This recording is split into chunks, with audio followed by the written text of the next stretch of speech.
Miss Mama Apple, gusto mong mag-next na? Ako, from the start, isang bilog lang siya na yellow. Oh, Second, yellow and halo lang siya. halo. Umikot-ikot lang siya Okay. sa part ng Oh, very good yan, buong I katawan think, ko din. Biglang uminit yung likuran ko. yes. Kaya ang sabi ko kanina na para may mararamdaman kayong warm energy, just allow it, no?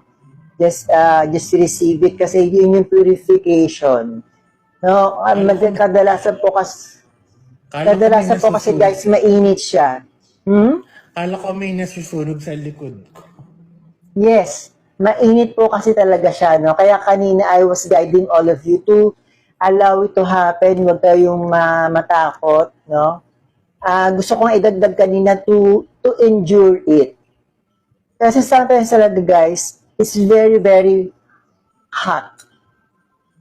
Minsan tanga para may tumutusok siya. Lalo na kapag medyo dense yung kailangan tusukin. Pag kasi tinutusok mo yun yung negative energy or matinding, very dense na dark energy na nagbablock ng chakra. So sometimes, it's just warm. Sometimes, it's very, very hot. Sometimes naman very piercing.